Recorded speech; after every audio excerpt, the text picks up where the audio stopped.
It was the dogs' fault. They were snobs and ordinarily, having been in the garden, would have gone up the front steps, where a footman generally opened them the door. Today, though, for some reason, they careered along the terrace, barking their heads off, and scampered down the steps again, and round the end along the side of the house, where she could hear them yapping at something in one of the yards.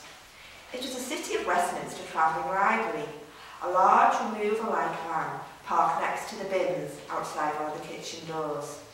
This wasn't a part of the palace she saw much of, and she'd certainly never seen the library there before, nor presumably had the dogs, hence the din. So having failed in her attempt to calm them down, she went up the little steps of the van in order to apologise.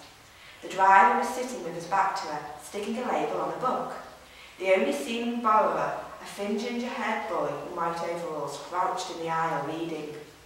Neither of them took any notice of the new arrival, so she coughed and said, "I'm sorry about this awful racket," whereupon the driver got up so suddenly he banged his head on the reference section, and the boy in the aisle scrambled to his feet and upset photography in fashion. She put her head out of the door.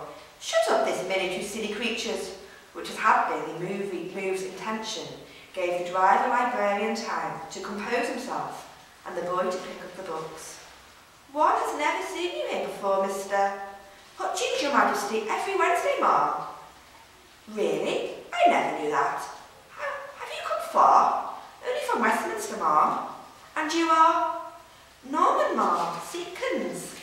"And where do you work?" "In the kitchen, ma'am." "Do you have much time for reading?" "Not really, ma'am. I'm the same. Though now that one is here, I suppose one ought to borrow a book." Mr. Hutchings smiled helpfully. "Is there anything you would recommend?" "What does Your Majesty like?" The Queen hesitated, because to tell the truth, she wasn't sure. She'd never taken much interest in reading. She read, of course, as one did, but liking books was something she left to other people.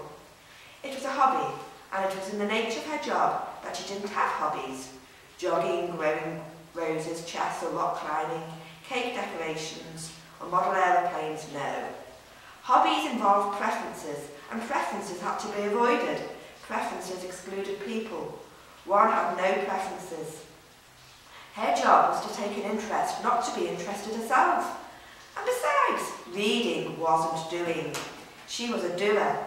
So she gazed round the book-lined van and played for time. "Is one allowed to borrow a book?" "One doesn't have a ticket." "No problem," said Mr. Hutchings. "One is a pensioner," said the Queen. Not that she was sure that made any difference. "Ma'am can borrow up to 6 books. 6! Heavens!"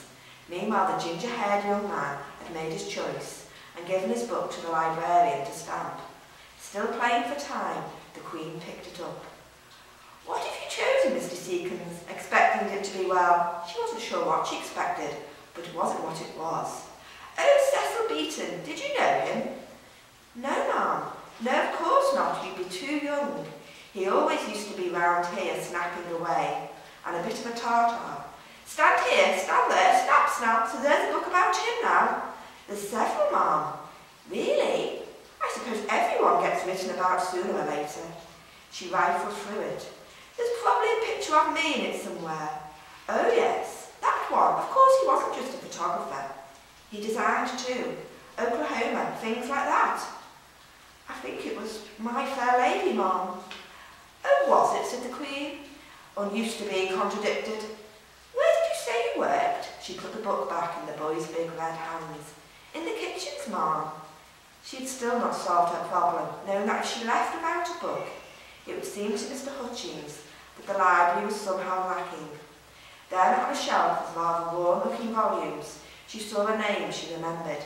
Ivy Compton Bennett. "I can read that." She took the book out and gave it to Mr. Hutchings to stamp. "What a treat!" She hugged it convincingly before opening it. "Oh, the last time it was taken out was in 1989. She's not a very popular author, ma'am." "Why, I wonder? I remember making her a dame." Mr. Hutchings refrained from saying that this wasn't necessarily the road to the public's heart. The Queen looked at the photograph on the back of the jacket. Yes, I remember that hair, a mole like a pie crust that went right round her head. She smiled, and Mr. Hutchings knew that the visit was over. Goodbye. He inclined his head as they had told him at the library to do should this eventuality ever arise, and the Queen went off in the direction of the garden, with the dogs madly barking again, while Norman, bearing his Cecil Beaton, skirted a chef lounging by the bins, having a cigarette, and went back to the kitchens. Shutting up the van and driving away, Mr. Hutchings reflected that a novel by Ivy Compton Bennett would take some reading. He had never got very far with her herself, and thought rightly that borrowing the book had just been a polite gesture. Still, it was one that he appreciated, and as more than a courtesy. The council was always threatening to cut back on the library, and the patronage of so distinguished a borrower, or customer, as the council preferred to call it, would do him no harm. We have a travelling library, the Queen said to her husband that evening. Comes every Wednesday. Jolly good, wonders never cease. You remember Oklahoma? Yes, we saw it when you were engaged. Extraordinary to think of it, the dashing blonde boy he had been. Was that Cecil Beaton? Said the Queen. No idea. Never liked the fellow. Green shoes, smell delicious. What's that? A book, I borrowed it. Dead, I suppose. Who? The Beaton fellow. Oh yes, everybody's dead. Good show though.